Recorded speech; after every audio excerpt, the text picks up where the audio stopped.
Okay, good afternoon, everyone, and welcome to our open forum on the Israel-Gaza War.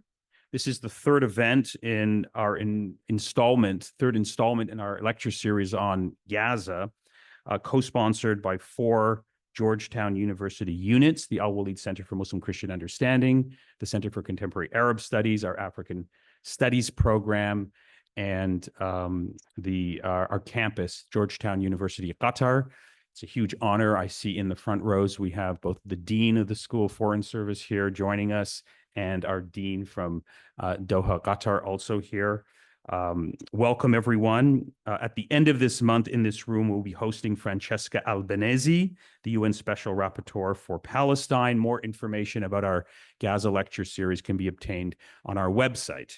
And here at Georgetown, we have a free speech policy that we have to begin with, so that everyone is on the same playing field in terms of the rules and regulations. And so I'll ask Coco to take a moment to read that free speech policy.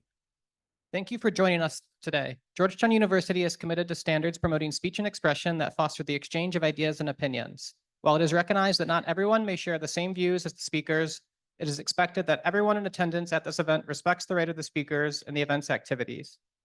At the conclusion of each panel, there will be a question and answer session during which you may ask questions and engage in dialogue. At that time, we will ask everyone to please phrase comments in the form of a question. In the interest of time, we ask that each person be concise and ask only one question. Thank you. Thanks, Coco. October the 7th, 2024 marks the somber first anniversary of the Israel-Gaza War.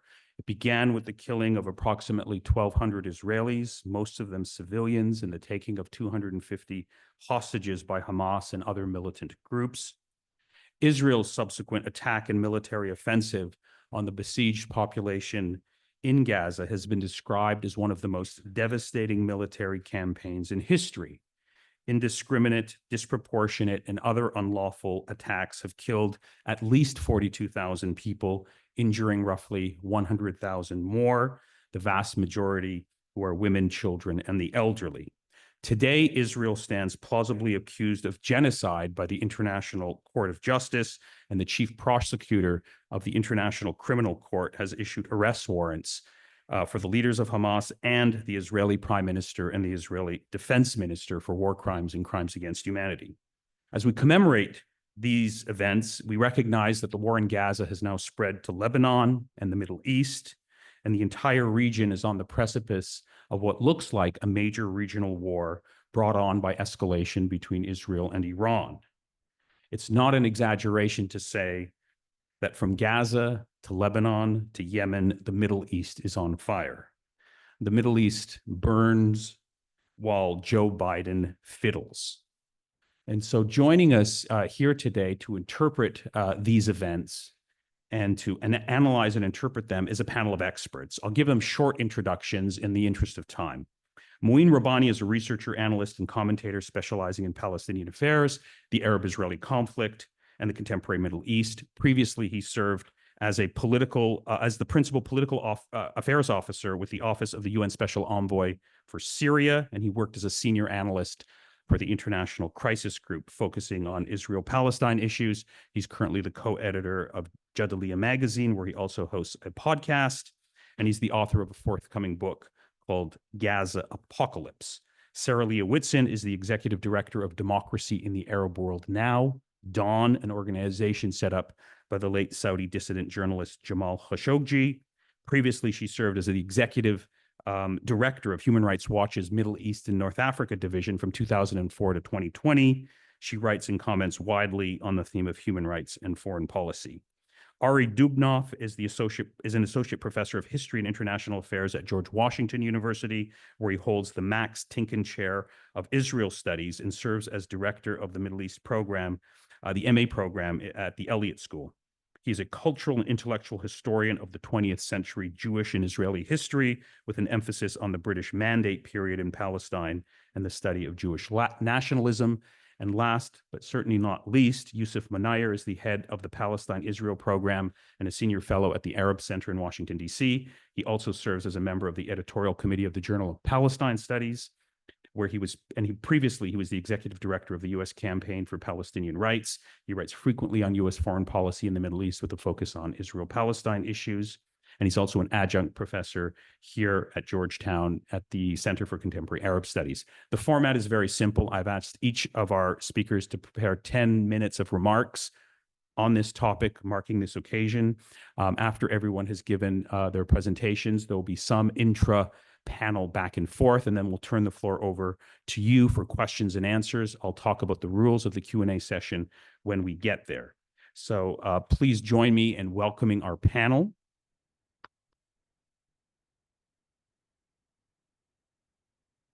And I'd like to begin with Yusuf.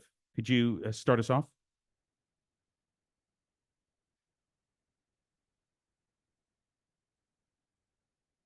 Thank you very much, Nader, for the kind invitation for organizing this important conversation. I look forward to engaging with the panel and everyone here in the room.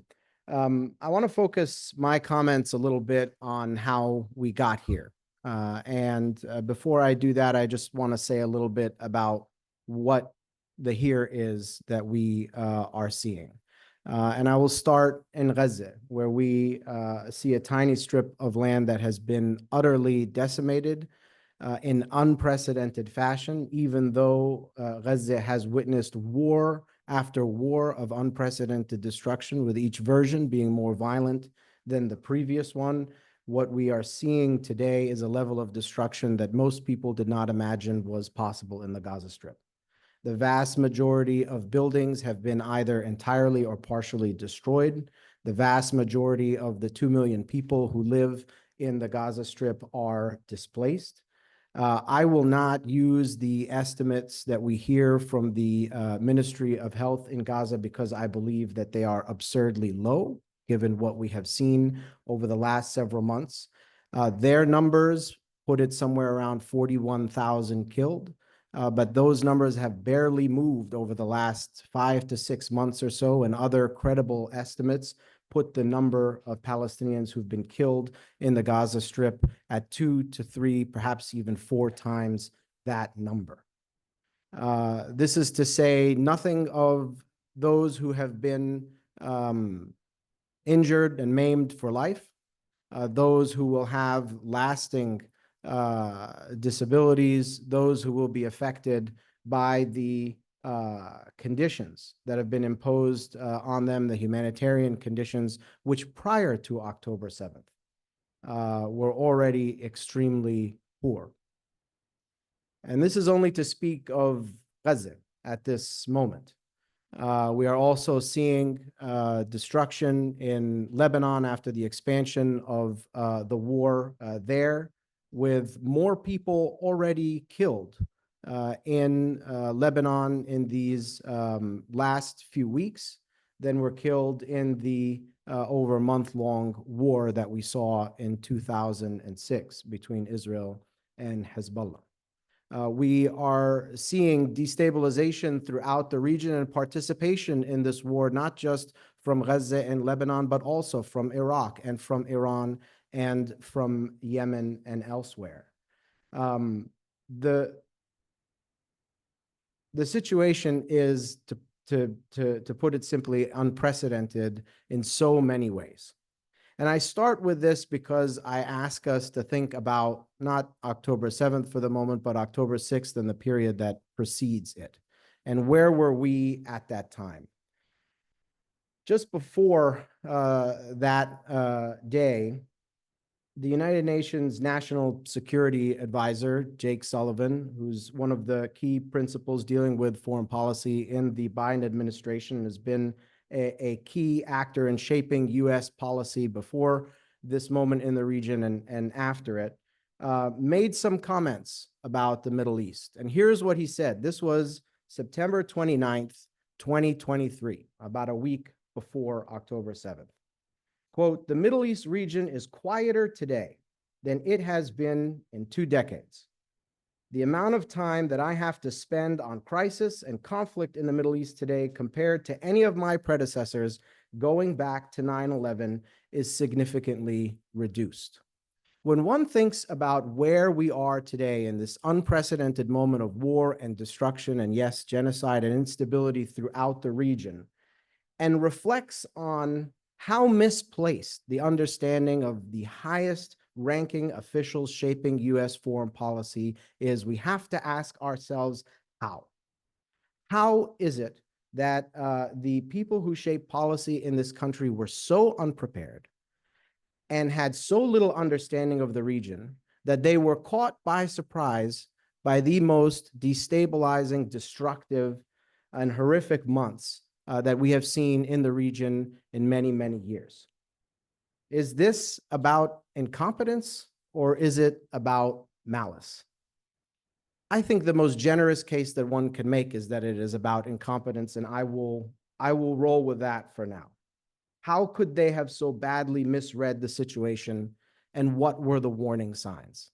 It's important for us to review these here because if you were paying attention to the region, and importantly, if you thought about Palestinians and the people of the region as human beings, you will have realized that the warning signs were plenty. In 2012, the United Nations released a report about the situation in Gaza where they asked whether or not and for how long Gaza will be a livable place. Here are some of the things that they noted in 2012 in a report where they talked about Gaza being unlivable by 2020. At that point, the GDP in Gaza was about $1,200 in 2015, which is much less than where it was in the 1990s. There was going to be 2.1 million people in Gaza by 2020, 500,000 more than that point in 2012. Some 6,000 people per square kilometer, making Gaza one of the most densely populated places on Earth.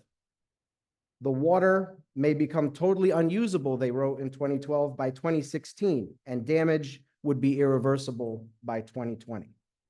And so on and so forth, talking about the damage and inadequacy of the education system, the health system, and so on and so forth. These were warning signs.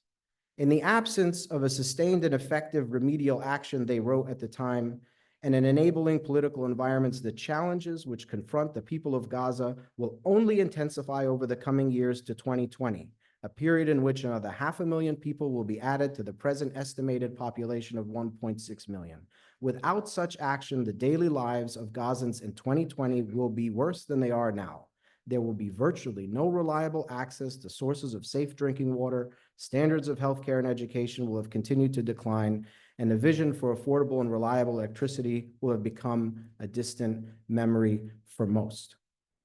In 2018, the people of Gaza staged a great return march, a symbolic and significant act of defiance and protest that mobilized tens of thousands of Palestinians for many months. And before these protests even began, the Israeli defense minister dispatched to the border of Gaza over 100 of the Israeli military's snipers. As a result of the brutal repression of this march, 214 Palestinians, according to the United Nations, were killed, including 46 children. Over 36,000, including nearly 8,800 children, have been injured. 1 in 5 of those injured, over 8,000, were hit by live ammunition. And during the same period, 1 Israeli soldier was killed and 7 others were injured during the demonstrations. This is over a period of nearly a year. We also saw over this time leading up to 2023, the increasingly right-wing Israeli government, and I know this is something that Ari might touch on later, which was increasingly hell-bent on annexing the West Bank. The dominance of Benjamin Netanyahu and his right-wing partners, including most recently religious nationalists, became very open about their designs for the West Bank and also the holy places in Jerusalem as well. About a year before, perhaps not even October of 2023, I'm sorry, it was in the spring of 2023, we saw a settler rampage in Hawara. And there were then warnings of genocide. One of our colleagues, actually Ari's colleague over at George Washington, Michael Barnett, penned a piece for political violence at a glance in 2023, in the spring of 2023, asking, is Israel on the precipice of genocide?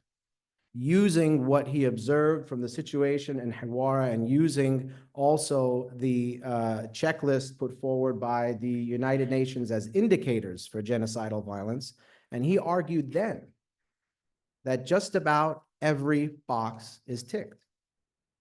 But Michael was not the first person to raise the specter of genocide. In fact, in a recent class where we discussed this, we went over the fact that a colleague, Nadia Hijab, in 2010 wrote a piece, "When does it become genocide?"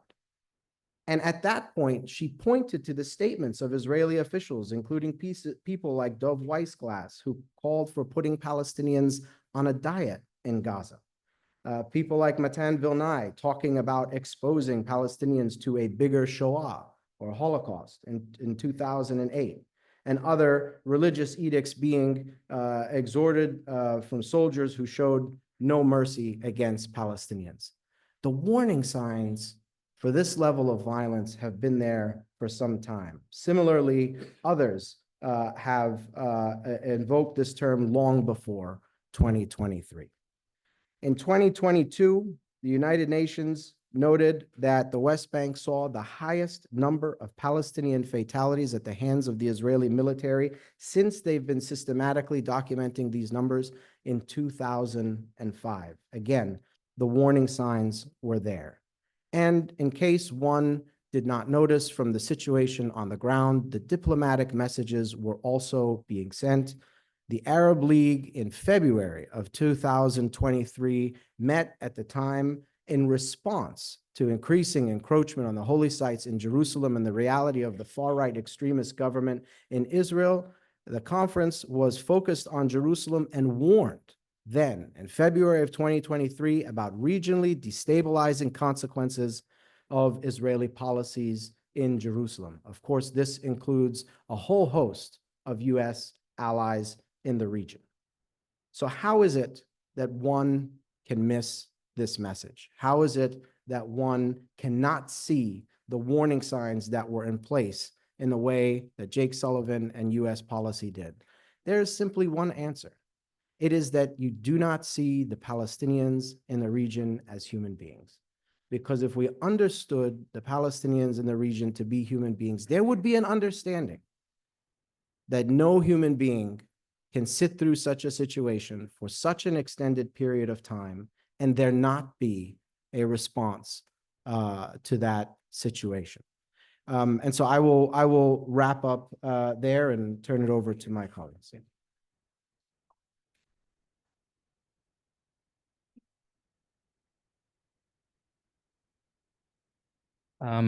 Thank you. So thank you for organizing this event. These are difficult conversations to have, but important ones. And we're in a time in which there's a narrowing space for such conversations. So I appreciate the opportunity. In order to not bypass the 10 minutes that were allocated to me, I'll just want to make 5 notes. And believe me, I even put it on 5 index cards to keep myself obedient as much as I can. So I was tasked to say a few words about the Israeli society and state at this present moment, a year into the war. So perhaps I will start by just quoting some results of surveys that were published yesterday in Israeli press about asking the Jewish Israeli population, Israeli citizens, not only Jews. And the results are the following. 12% of Israelis reported that they lost a family member or a close friend during either the October 7th attack or the ensuing war. At least 36% lost an acquaintance. So if you combine it together, 48% of the Israelis know someone who was killed in October 7 or since. I'm sadly part of that 48%.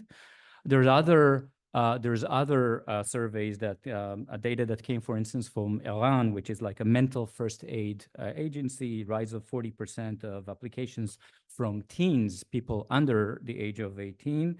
Um, um, Perhaps the audience here will be interested to know that 27% of the Israelis did feel that Israel defeated Hamas, while 35% declared that they feel that Israel lost, and all the others are undecided. There was a meme that went viral yesterday in the Israeli social media of someone asking, posing a rhetorical question: how is it already October 7 if it's still October 7? And to translate what I mean by that, it's also a hint, a very stingy hint of accusation against the Israeli government and the hostage situation.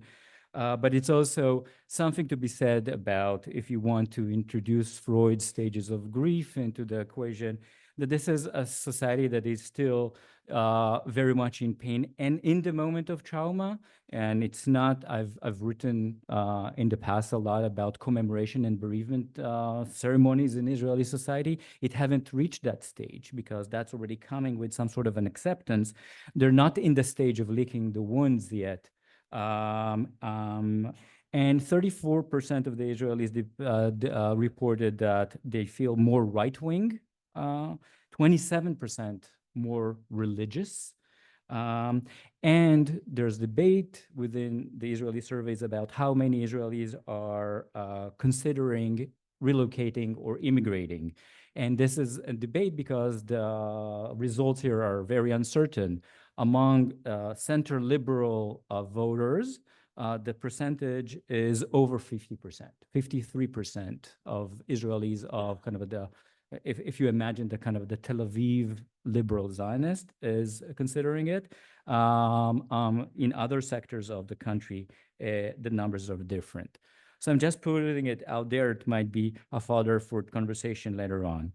But I would want to say a few words that if you have a society in such a trauma and in such an emotional, fragile emotional state, this is also where emotions can be easily manipulated. And everyone who was subjected to watching Israeli news and media for the last year knows exactly probably what's my next point. It's a crazy emotional roller coaster moving between the lowest ebbs of deep mourning and depression and hurt, and this kind of heightened celebrations and euphoria, especially at the time there's news about targeted assassinations.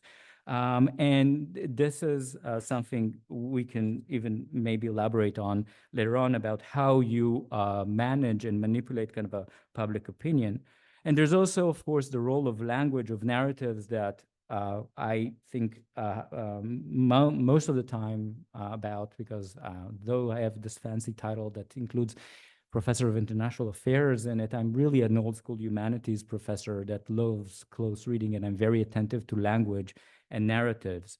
And you have a discussion taking place in Israel among Israeli liberals, for instance, saying that October 7 brought them back to Jewish history. Tomer Persiko is a very leading voice in the Israeli liberal camp, wrote an essay that was very well received about it, that for him, the attacks of October 7 was both exceptional and familiar.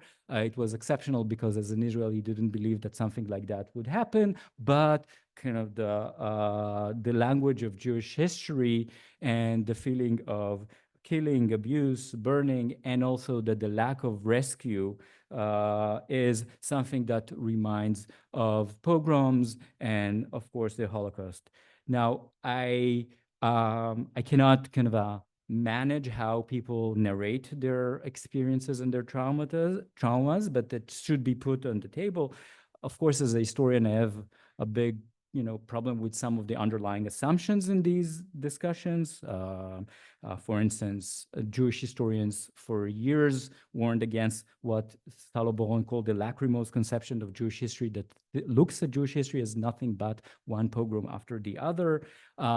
Secondly, I didn't need October 7th to be reminded of my Jewish identity. I see it every morning in the mirror when I'm looking at my nose.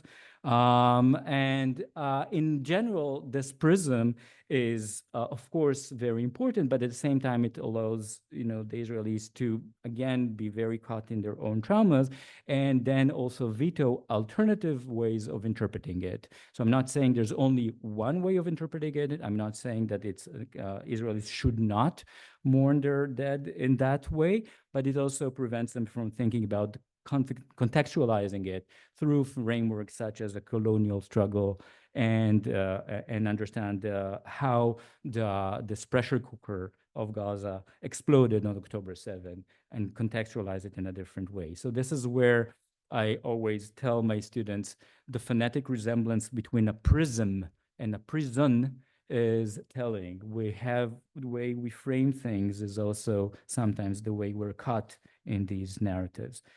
So my third point would be also about how this kind of a language was manipulated, unfortunately, by the Israeli current government.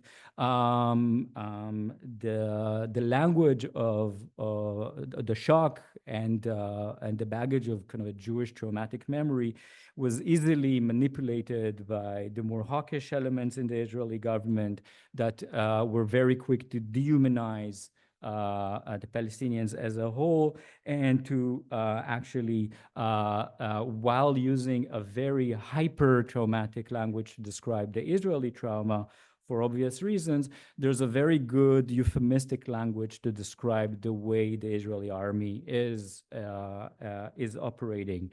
Again, sorry for being the humanities professor. The Israelis, if you read Israeli news, they're not talking about, they will describe Hamas invasion and occupation of Israeli territory. The move of Israeli battalions within Gaza and now in Lebanon is described through the words maneuver, timurun, a word that comes into Hebrew actually from Arabic, that for years was only used strictly to describe an exercise of a drill, not a real, when you start moving battalions into battle. The euphemistic word lenatrel, to neutralize, is a euphemism for eliminate, and usually a target assassination, extrajudicial killing. So it's used on a daily basis. And these euphemisms bother not only me. I'm actually alluding here to an op-ed by Dan Miron, a leading literary scholar in Israel, that cannot be described necessarily as some sort of a radical leftist, and was asking if the invasion to Gaza was needed, why can't we call a spade, and we're using this euphemistic language. So this is a discussion that is taking place among what is left from the Israeli intelligentsia. The fourth point, one before my last, is also about a different type of two contrasting languages or narratives that are taking place at this time, that I will put under the rubric of, on the one hand, people are talking about some sort of a language of integration into the region, whether through a language of thinking about this regional war through kind of an analogy of accesses, and on the other hand, those who are actually describing it as integration into the region through what I describe, for the lack of a better term, a self-orientalizing language. So I'll unpack what I just said now. So integration into the region was, of course, the dream of liberal Israelis for a long time. And often it would be accompanied, at least in the last decades, through pushing towards peace treaties, normalizations. It often was accompanied with kind of very neoliberal agenda of hoping that trade would belittle the chances of animosity, and so on. So the language of integration into the region is, of course, not something new. But what happened is a sinister kind of twist of that language that emerged before October 7, but reached kind of a very crescendo in the last year, in which comes from the extreme Israeli right, that is actually also connected to the debates within Israeli society between right and left that is connected also to judicial coup. And the best way to summarize it, very encapsulated in a very narrow sense, is to say the following argument: the less we have checks and balances, the less we have democratic values, the less we care about these Western values of human rights, and we more rely on secret police, and we have our own muhabarat, it actually shows that we're part of the region. And you have pundits in Israel that are using this language, that are explicitly saying to defeat the Arabs, we need to be more Arab than them.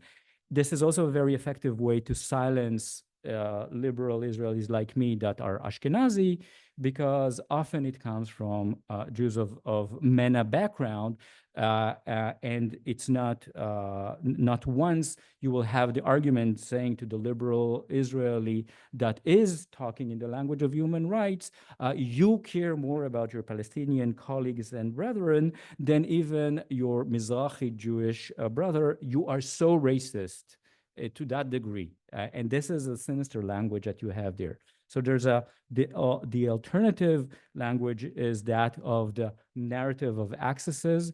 Yes, it was also manipulated often by politicians, but there is a forum that called itself the Forum of the Day After.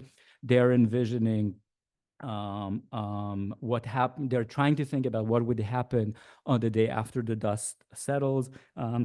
They're definitely thinking about regional alliances against kind of Iran and its proxies, and thinking about reaching out to Saudi Arabia. It is connected to the fact that the Abrahamic Accords are still, despite the challenges, did not break down. It can be easily mocked, but nevertheless, their argument is not something that you need to boo very quickly to. They're saying that if we want, it's easier to boo rotten compromises done by politicians that are trying to make peace, but then you end up only glamorizing and romanticizing the armed resistance and the soldier. So if you want to find a different way out of it, you need to go back into those channel. So I will just end up here and looking forward to our discussion. Thank you.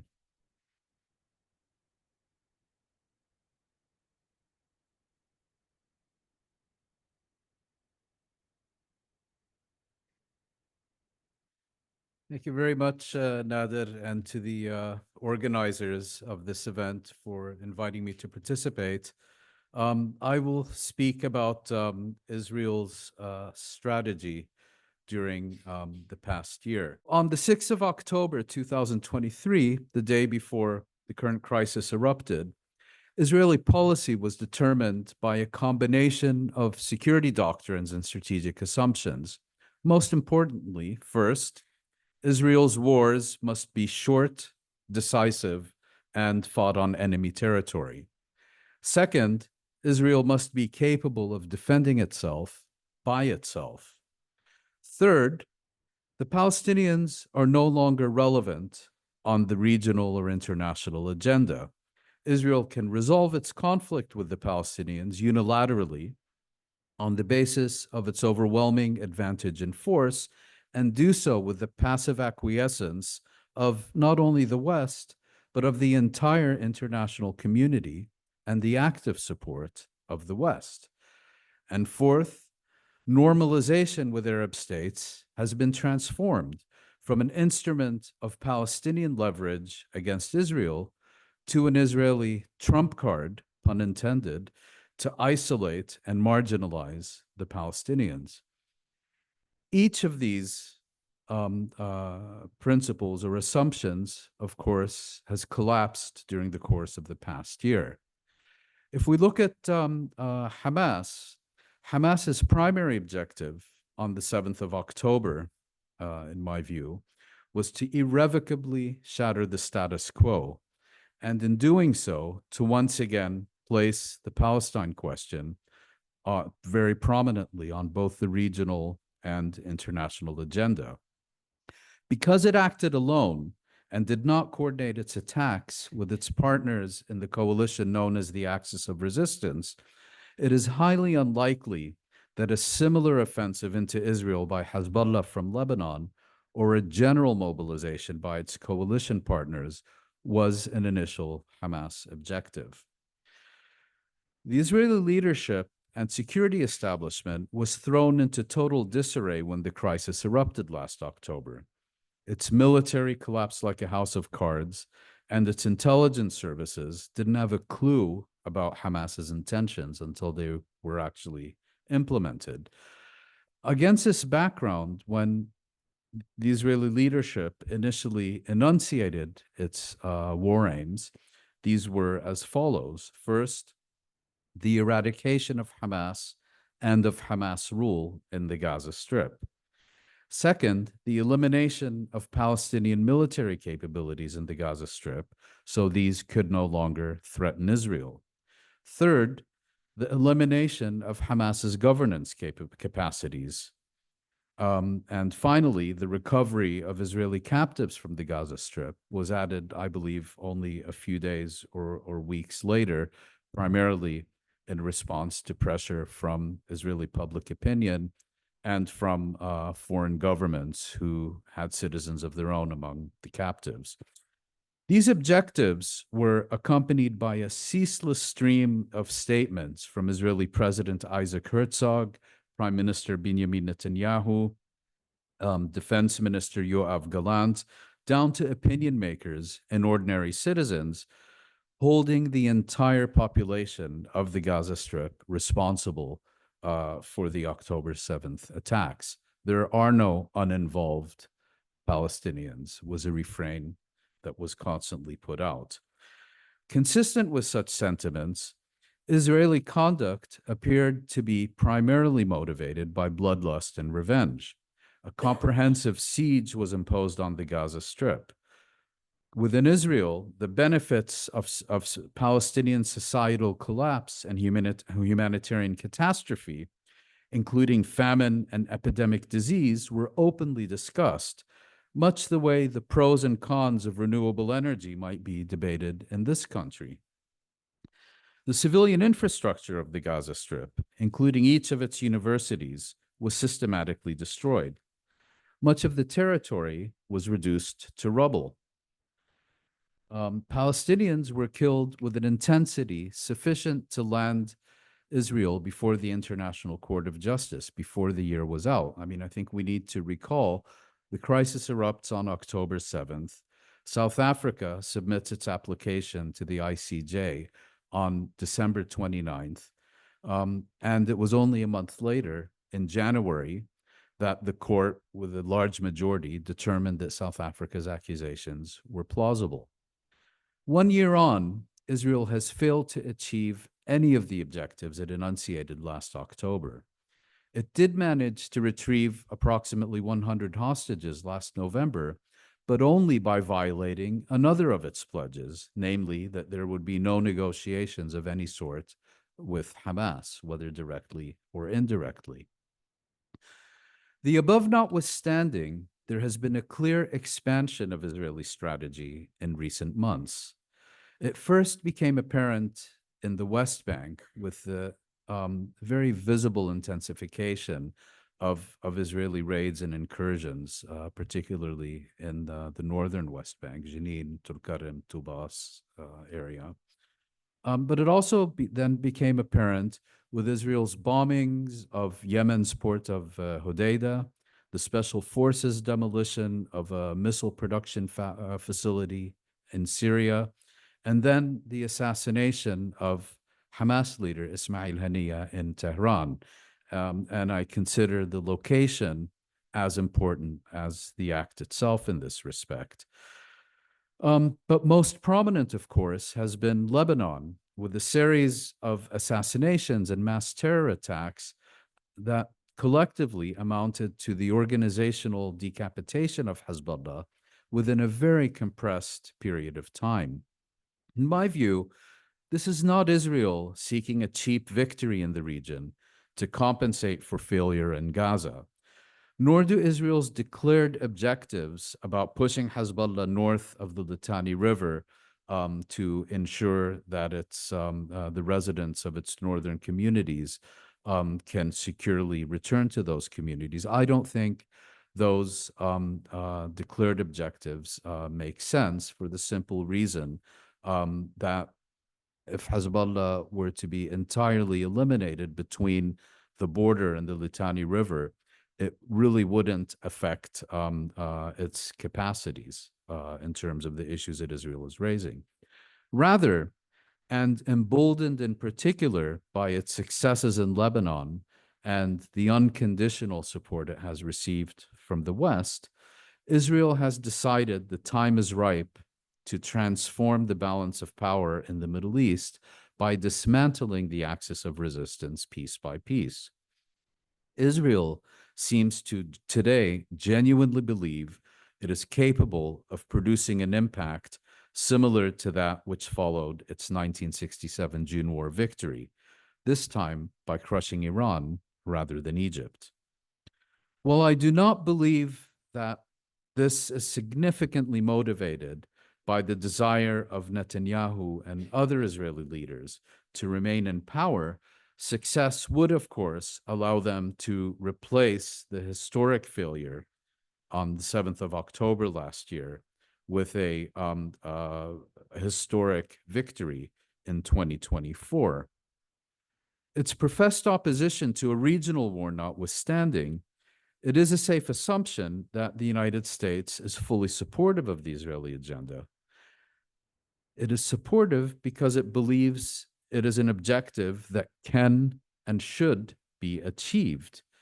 Any illusions that this can happen without the U.S. becoming directly involved, however, will not survive confrontation with reality.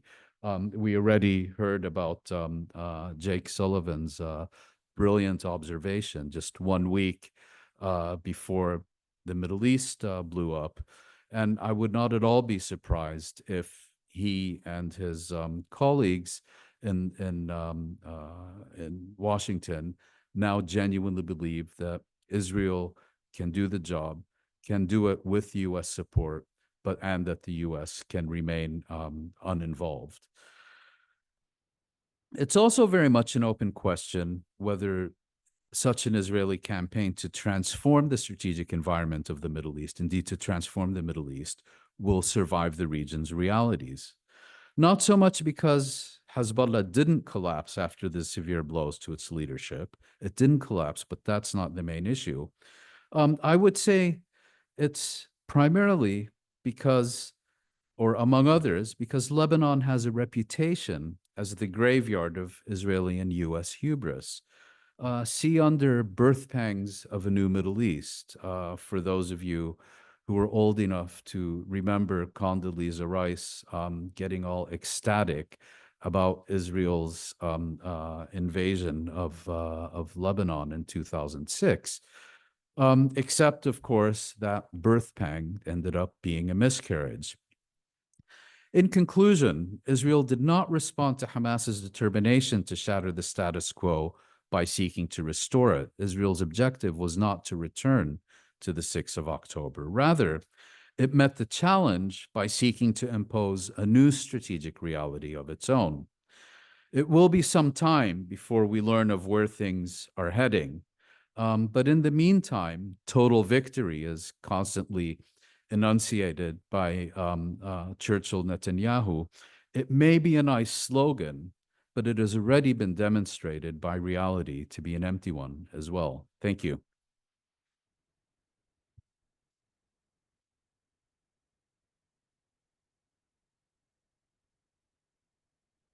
Hi, everybody, and thank you for lasting through the first 3 remarks to give me a chance to add some remarks here. And thank you, Nadid and the Georgetown University for bringing me back here.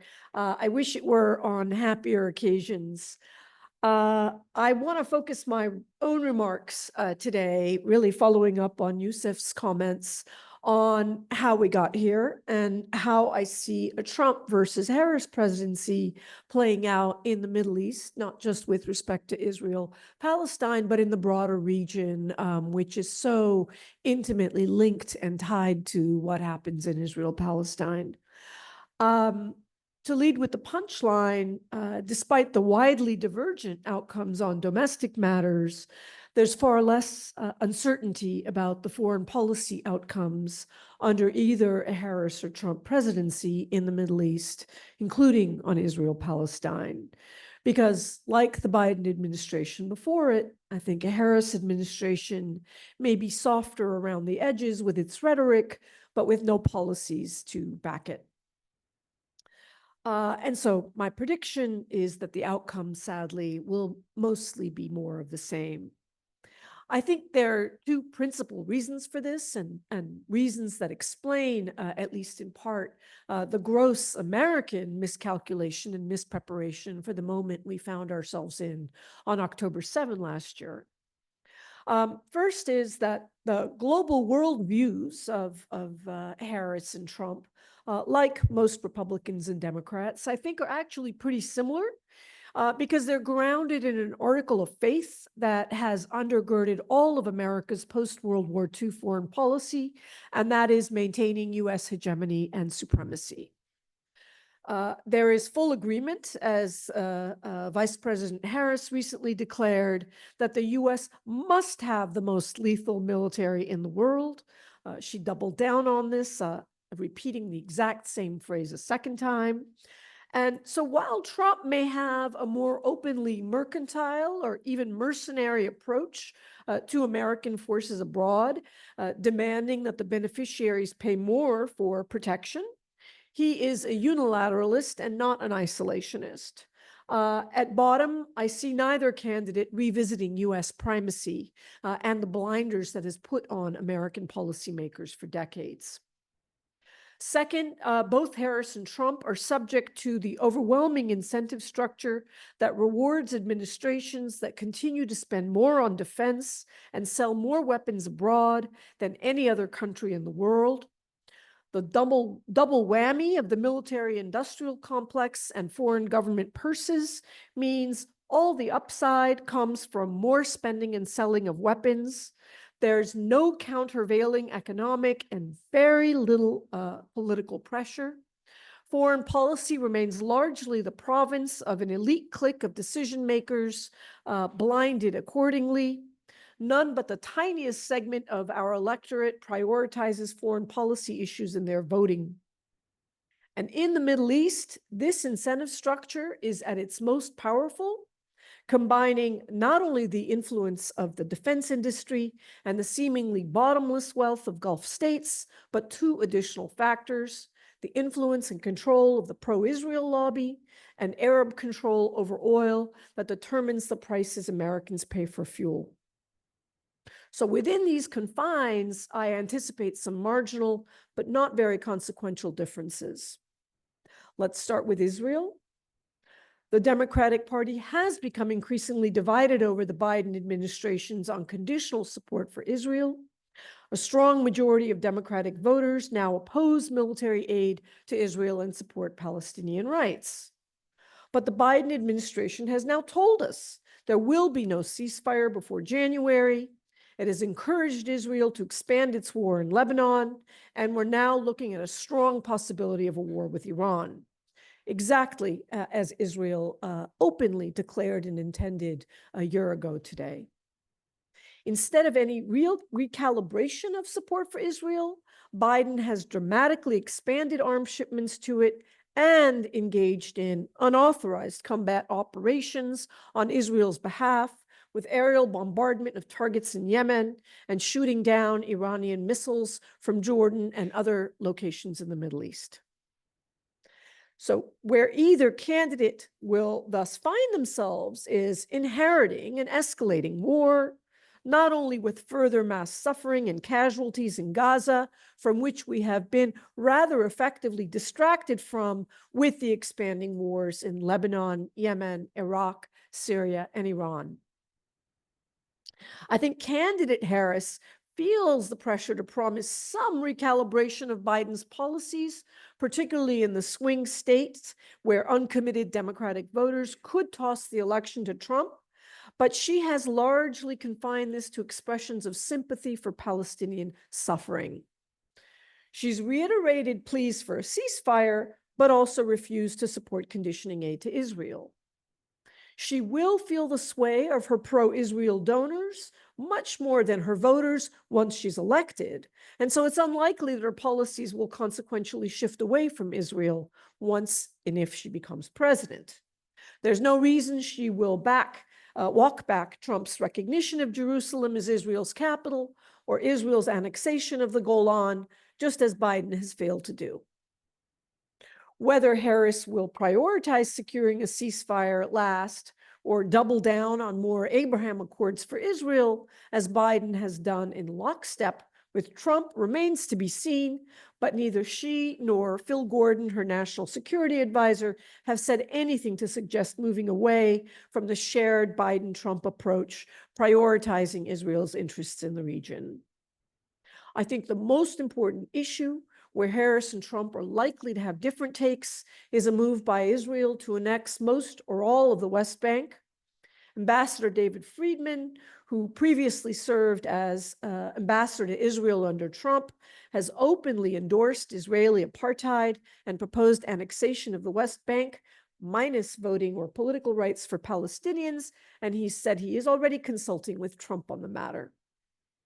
So Trump already delivered everything else on Friedman's wish list, and he's also made clear that he sees Israel-Palestine not as a struggle to end apartheid and occupation or to establish Palestinian self-determination, which at least the Biden administration throws some rhetoric around, but as a real estate dispute between Jews and Arabs. So it stands to reason that he would ultimately support Israeli annexation of the West Bank, as well as Israeli demands that the other Arabs take the Palestinian population and give them some of their own land because, you know, they have so much. A Harris administration in classic Democratic fashion would wring its hands and ramp up rhetorical combination for Israel to move on annexation, but I don't think it would take stronger measures such as the ultimate bottom line, suspending weapons transfers, or supporting sanctions.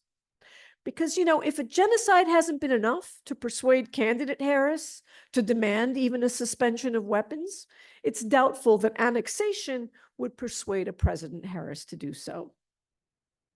Sadly, the legal grounds, namely the international law prohibition on acquiring territory by force to protest such an annexation, are now greatly eroded, thanks in no small part to the United States itself.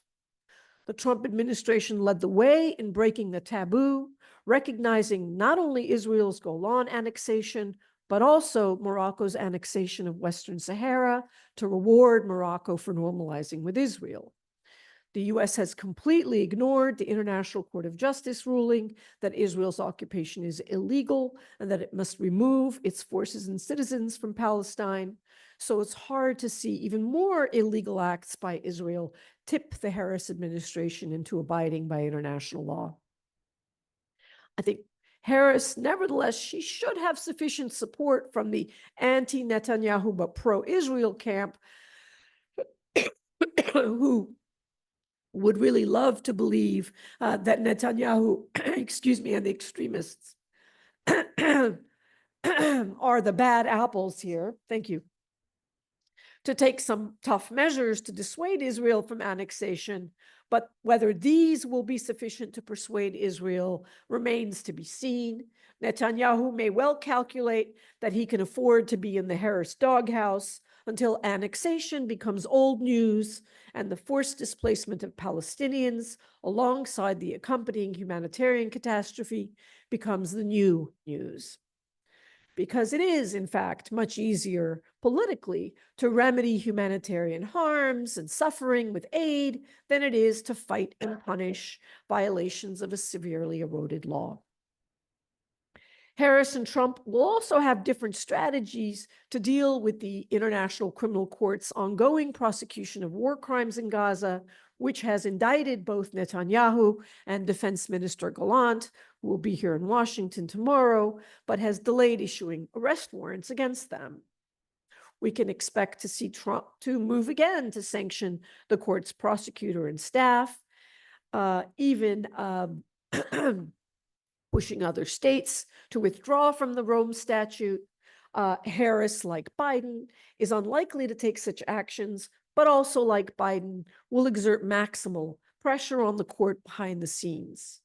Trump, I think, would definitely, and Harris most likely, refuse to arrest Netanyahu or Gallant should they arrive in the United States after an arrest warrant is issued.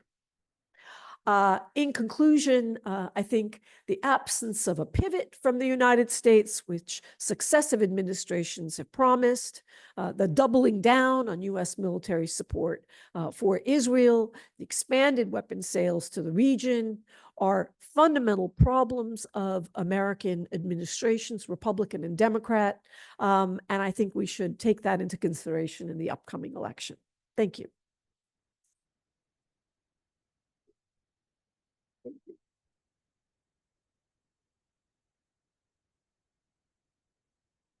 So we were supposed to have intra-panel conversation and back and forth, but out of respect to the audience who's been sitting for roughly an hour, I'm going to shift to the Q&A session.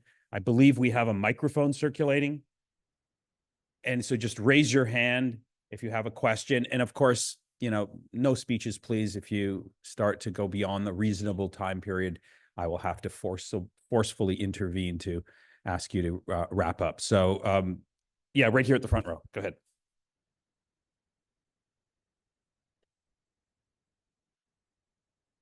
Hi, I have so many questions, but I'm going to limit it to one. So my question, I think, is for Mr. Dubno. Yair Wallach, a historian with SOAS, today posted that remembering and mourning the migrants and refugees murdered by Hamas on October 7th includes 39 agricultural workers from Thailand, 10 students from Nepal and East Africa, 4 construction workers from China, 7 care workers from the Philippines and other countries, and 2 Eritrean and 1 Sudanese asylum seekers. We've heard so much in the news and in the focus in Israel on 1,200 Israelis. And I'm just wondering if the fact that, you know, migrant workers and refugees were killed is also recognized within the country. Thank you. The short answer is yes. So, I mean, if you just want to go every Israeli street that has the signs and the portraits of the hostages, it includes the, you know, both the Israelis and the non-Israelis, the Jews and the non-Jews. There were Muslims and Bedouins that were abducted. So actually, it is mentioned, it's not discarded. And also, you must remember that this is like, the attack was not in Tel Aviv nor in Jerusalem. It is a you know, it's southern Israel. It's relatively a peripheral region. So the people that were the first hit, you know, line to be hit, and this is part of what makes the internal controversy within Israel so so heightened. I'm thinking, for instance, about families like Oded Lifshitz. He was a peace activist fighting for, you know, and so there are some of the families of the hostages that are calling for a ceasefire are saying the government doesn't care because why they shouldn't care less about these are exactly in the extreme Messianic right. They're saying, why should we even bother about these internal traitors? So it's very kind of a, before we, you know, quickly just put it under the rug, that's part of what makes the conversation in Israel so toxic nowadays. Okay, Nagar at the front here. Thank you. This is a question maybe for Ari, Nader, Sarah, and the rest of you. Can you talk more about the Iran aspect here and what the strategy is? Because there's talking points on finishing Hamas, even on Hezbollah for security across the border. But what is it about Iran? We know Bibi Netanyahu has been trying to essentially pull the US into a war with Iran the past 2 decades. This may be seen by him, at least, as the moment to do it. We're also hearing more and more hawkish talking points from the administration, the president, and now on the campaign trail, the vice president, and also his VP, Harrison Wall. So if you can talk more about that. I think just recently, Tim Walz basically out hawked Trump on something he could have done on Iran after the shooting down of that surveillance plane. And the question is, what is Netanyahu thinking with respect to Iran in terms of its what is the foreign strategy policy? and also What's the the strategy? danger from the US? I mean, the response by the White House and this Democratic president that could potentially transition Got it. into another Thank you. Democratic Yeah. vice Muin, your president. comments sort of came pretty close to sort of the bigger regional picture and the end game for Israel. Do you want to take that on? Yep. Yeah. Well, I think there's several issues. On the one hand, Israel is determined to maintain its nuclear monopoly in the Middle East. So that's one issue it has with Iran. But it also views the axis of resistance as kind of a Warsaw Pact, where Iran plays a role of the Soviet Union and the others are, in Israeli parlance, you have the head of the octopus and the others are its tentacles. And therefore, I think Israel sees the current crisis, and particularly this phase of the current crisis, as a golden opportunity to settle accounts with Iran. And it also sees this as a golden opportunity to engineer a direct US-Iranian military confrontation, because there's widespread belief that Israel on its own does not have the capacity to take care of Iran. Sarah. I would just add to that. I think Israel and Netanyahu have been extremely open about their goal of a war against Iran. I think I tweeted on October 9 that this was exactly the Israeli government's agenda, that this would not stop in Gaza and that would absolutely reach Iran. Because, when Netanyahu says something, I actually believe him, as opposed to the Biden administration that asks us not to believe what Netanyahu and the rest of the Israeli government are saying. And so there's a strategic opening for them. And, you probably wouldn't be surprised to see the extent to which American congressional officials have been parroting AIPAC talking points in the last week and 2 and 3 about go to war with Iran, go to war, we have to go to war, we have to help Israel, go to war with Iran. So it's a very mobilized campaign and effort with identical talking points coming out of Congress. The other point I think that's a little bit missing and that I see in this equation is that Israel's Hasbara is desperate to portray Palestinian struggle, the Palestinian movement for rights and freedom, Palestinian resistance as not about Palestinian rights, not about ending the occupation, not about apartheid, but Iran, because they recognize that they're losing with the world public, with the American public, with the Western public, who are beginning to understand that this is about occupation and apartheid. And so when you hear Netanyahu speak to the American public and repeat over and over and over again, Iran and its proxies, Iran and its proxies, there is a deliberate effort to propagandize and brainwash the world at large to see Palestinians as mere proxies of a nefarious Iranian agenda. Ari, do you want to say anything? I'll add, I'm in full agreement, and I actually would use the same kind of an octopus metaphor that is used often in the discussion. I think there's, in a way, you're pointing your finger at the big unknown. What is the end game here? This is not communicated clearly, not to the Israeli public, and I don't think to the troops. Definitely, there's a tendency to blur any distinction between Hamas and Hezbollah. In that respect, I will say that there is a difference between these two groups. So Hezbollah is playing a different role, and it's the way it's organized and the way it's funded. There's the big question here, and I will refrain from expressing any opinions about U.S. foreign policy because I'm not a U.S. citizen. When I'll be able to vote in this country, I'll say what I think about its foreign policy. I'm at risk of losing my Israeli passport. I don't want to stay in vacuum. So I'll just say that part of the big unknown here is sort of it goes back to these two metaphors going back to the Cold War. Are we talking about tail that, a dog that tails wags the tail, or the tail that wags the dog, right? So who's running who? Is it Netanyahu who's having this amazing power over the US administration, or it's actually very easy to the US administration to send Israeli troops to safeguard American interests? So I'm leaving it as an open question. I will just note that already in the previous round of confrontations with Hezbollah, there was already the argument that was said that we already see the first US-Iran war.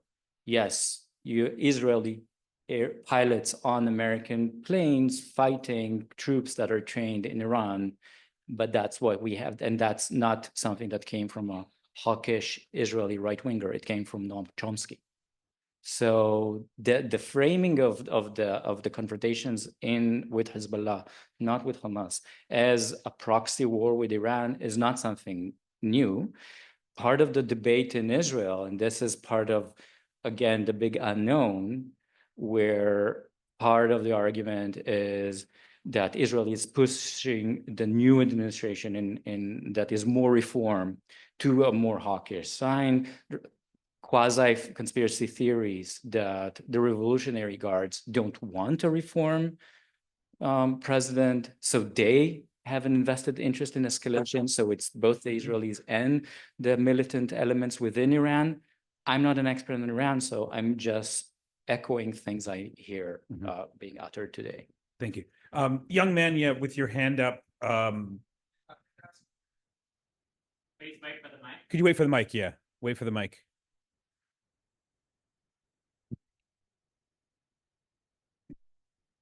Yeah, I'd like to ask Art about the protest movement in Israel. Basically, I'm wondering if the protesters are calling for an end of the war, or are they protesting the government's inability to retrieve the hostages? Are they opposing the war itself, the tactics, the mutilation, the videos of soldiers posting on TikTok and on Instagram that are quite disgusting? Or are they opposing the lack of success, the success that they've been told, that is the retrieving the hostages? That's what the war is for. So thank you for your question. I mean, so like any protest movement, and we saw a protest movement here, the assumptions that it's completely coherent, lacking internal contradictions, consistency, is humans don't go and protest in that way. So it's a hodgepodge of numerous agendas. So yes, the families of the hostages care more about their loved ones that are hostages. Yes, that's true. Nevertheless, their message is ceasefire in order to have a hostage deal. So we can mock them that they're not expressing enough empathy, but at the same time, their end goal is different. Within the protest movement that started before October 7, again, there were almost 40 weeks of massive protests in Israel against Netanyahu's government before the October 7, right? So now the right wing in Israel is blaming the protest movement that they showed, everyone is pretending to know what went into the mind of Yahya Sinwar. Oh, he saw how weak the Israeli society because of you guys, the protesters, you're the ones to blame. And this is why he launched the attack on October 7. So part is what is going on is that the protest movement that started before October 7 is trying to, pick up steam again. In terms of sheer numbers, it's robust. To assume that the end of the occupation is the main agenda there, you have a group You know, there's several groups, Mistaqlim Kibush Ba'inayim, looking at occupation in the eyes, that are exactly doing this, humanizing Palestinians, talking about war crimes, stopping, saying we cannot continue talking as if there's no Palestinians around and as if there's no occupation. But to galvanize a mass movement, that would be a lie to say that this is the central message. Nevertheless, they have a potential of changing it. But this is why I started with the statistics, to assume that after such a vicious attack a year ago, that suddenly the wider Israeli public will become tree huggers is a bit of a wishful thinking. So we can, we can portray them as monsters. We can say how, you're baddies, or you can say, how do I work with the moderate forces that are calling for change in order to move to a different, and that's all. Okay, Joel Hellman at the front here. Thank you. I wonder if you could say something about the impact of the war on the Palestinian political leadership, and after the war is over, God willing, what the future of Palestinian leadership will be, your prospects for what that might look like. Yusuf, do you want to take that first? And by the way, any question posed to any individual panelist is open for the entire panel to comment on. I think one of the things that we have seen in this moment is just the extent of fear that Palestinians have, the extent of vulnerability that they have, not just in Gaza, but really everywhere that Palestinians exist. And particularly in the West Bank. One of the most prevailing sentiments over the last year is that it's only a matter of time before the level of violence that Israel is bringing to Gaza will come to the West Bank. And in fact, we're seeing escalating violence in the West Bank in ways that we have not seen for many years. And throughout all of this, there's a realization that there's a total absence in leadership. That the systems that were created, that were supposed to be created by the different internationally acclaimed peace agreements, like the Oslo Accords and so on, that were supposed to put Palestinians on a path to independence and freedom and self-governance and security, did not result in anything of the sort. And the very leaders that are supposed to be representing these people, protecting these people, have never seemed more incapable of doing that in this moment. And so prior to October 7th, you already had a tremendous legitimacy crisis for existing Palestinian leadership. You have an exacerbation of that today. And, I think perhaps others may want to comment on this, but there are also, I think, much more bigger and urgent questions facing Palestinians in this moment than sort of the questions around leadership, which are undoubtedly important. But the immediate goal is getting an end to the war that is taking place and the consistently escalating violence against them. Moeen, you know this terrain fairly well. Do you want to comment on this? Well, I would say that until recently, conventional wisdom was if new Palestinian elections were held, Hamas would win in the West Bank and Fatah would win in the Gaza Strip. I think for some time now that is no longer true because whatever opposition there has been to Hamas, and there has been significant criticism and opposition to, I'm speaking now of the period prior to October 7th, it did not really experience a comprehensive legitimacy crisis the way that the leadership in Ramallah has. And I think what the last year has done has basically driven the final nail into the coffin of the leadership of Mahmoud Abbas, who's largely played the role of impotent spectator.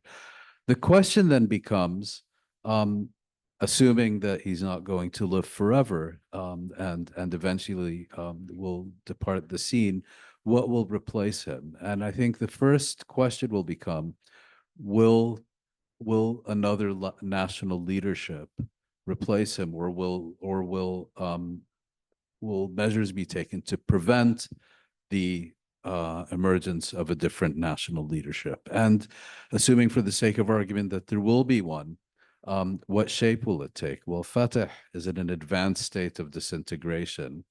Hamas is obviously, on the one hand, facing very severe challenges, but at the same time is enjoying probably a higher level of popularity and legitimacy, certainly outside the Gaza Strip, than it ever has before.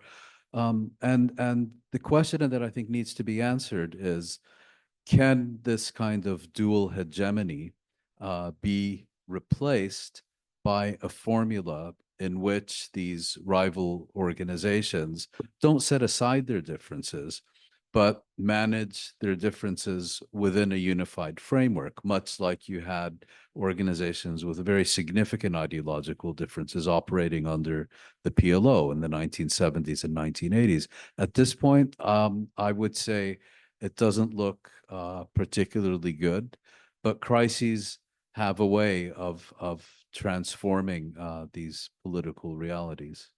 Do you want to weigh in? Go ahead Can I just add quickly. Yep. sort of a broader political observation on the question of Palestinian leadership and my experience with that question? And I hope I can articulate this accurately. I see and I've seen the question of political leadership of Palestinians used as a Trojan horse cudgel for the long repeated argument that the Palestinians don't have leadership, there's no one to negotiate with, they're not prepared for a state, they need to be prepared for a state, they need to have elections, they need to have leadership, the leadership has to abide by rules, et cetera, et cetera, et cetera. And I think it's a distraction, and I think it is, well, I think one way that I'm encouraging people to think about this, which is a shift from our approach of seeing Palestinians and Israelis as two monolithic blocks that need to negotiate something to have a different outcome from the current status quo of an illegal, endless occupation and apartheid rule. What I'm arguing in the book that I've written is that we need to move away from that framework of seeing this as two blocks that need to have leaders that need to negotiate a political outcome, instead to thinking about one criminal actor, and that is Israel, that is carrying out an illegal occupation, war crimes, crimes against humanity, apartheid rule, that has been ordered by the International Court of Justice to end its occupation and end apartheid. Those are not matters up to negotiation. So whether or not Palestinians are an amorphous, leaderless mass, forget about the word Palestinian for a moment. Just think of them as individual human beings. These are individual human beings who have a right not to be subject to a criminal occupation and criminal apartheid rule. And those are the crimes that have to end, regardless of whether or not there is any Palestinian leadership. So it's a different frame of thinking, and that's what I'm hoping people will see it as. Okay, we have an online question, and then we'll go to the audience for maybe one or two more questions. And so maybe, Yusuf, you could begin by trying to answer this question from one of our online viewers. In the face of a lose-lose election when it comes to U.S. foreign policy with Israel, what methods of resistance to the United States' unilateral support for Israel do you see as potentially effective in transforming our future policies that actually value the lives of Palestinians? Organize, organize, organize. This is not a short-term issue. This is a process of change and transformation that is not going to be determined by the outcome of one election. And I think it's important to maintain that mindset. Understand that even though this election may not lead to transformation in U.S. policy, we are living through a transformational moment as far as public opinion is concerned, and that is not a small thing. And so there's plenty to be done outside of the political work. And this is not to say that that political engagement is not important. But there are lots of different ways that change happens outside of political campaigns, and it begins with organizing communities. It begins with education. It begins with building relationships, and it begins with, changing people's perspectives in many different places where policy is created, whether it's in government or in universities or in the workplace or anywhere else, which is helping to shape the future. Okay, let's take maybe one more question from the floor. Oh yeah, go ahead. Just very briefly, I completely agree with what Yusuf said, and I really don't think we should look at these issues as being determined by the outcomes of elections. Of course, every issue is different, but the U.S. withdrawal from Vietnam did not happen because of an election. Right. It was a Nixon administration that withdrew from Vietnam, and in significant part because of the massive organizing that took place within this country that was, in a very real sense, independent of what was happening in Washington. And the same could, the withdrawal from Iraq was primarily the work of the George W. Bush administration. So, yeah, of course, political arena is not irrelevant, far from it. But to think that and that alone is where things are decided, no, it responds to what happens everywhere else. Great. Okay, maybe is it one final question and then we'll start to conclude. Yeah, right there at the front. Can someone get them? Raise your hand and we'll get you the microphone.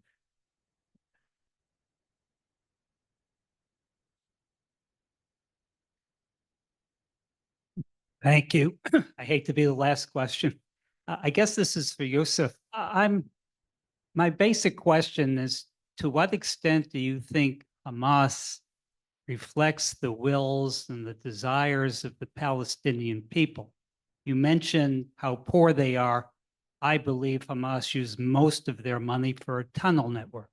I believe that they put most of their armaments under hospitals and schools with the intention of having a lot of Palestinians who are very innocent die.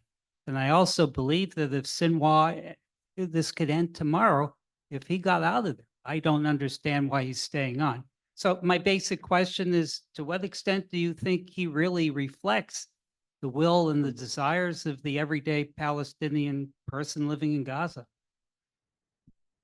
I think to answer your question, there's actually a ton of empirical data on what Palestinian public opinion is on a wide range of issues. And this is, I think, where you find the answers to these questions. The vast majority of Palestinians see Israel as responsible for their plight. The vast majority of Palestinians do not believe there is a prospect in the short term for any kind of negotiated solution with Israel. And despite horrific and consistent violence that has been used against them over decades, the plurality of Palestinians in public opinion polling continues to believe that the use of armed struggle is a more viable way of resisting Israel than negotiating with Israel or peaceful protest, which of course is routinely repressed. At the same time, and I would encourage you to really investigate Palestinian public opinion, because there's a tremendous amount of information available about this. When you ask the same set of respondents, and this is done in polling on a quarterly basis that one can look at, where they are on a wider range of issues around what their priorities are. The number one priority for Palestinians is ending the Israeli occupation. The number two priority is achieving a right of return for Palestinians to their homes. And far, far down the list are issues around religious priorities, having a pious society, for example.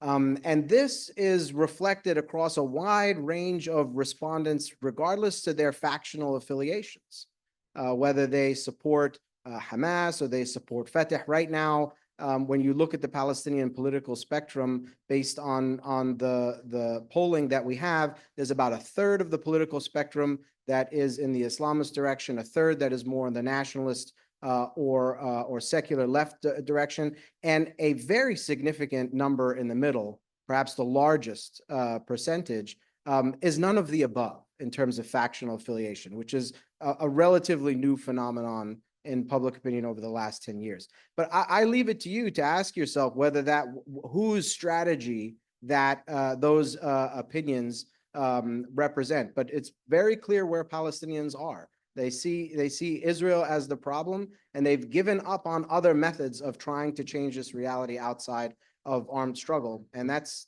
where the numbers are. Final comment to Sarah.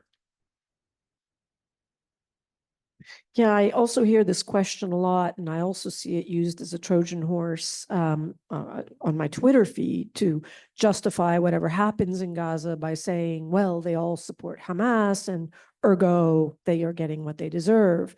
I think the most important thing to think about in terms of what Palestinians think or don't think, or who they support or don't support, first and foremost, and I could go on, but at least first and foremost, is that the majority of the population of Gaza are children.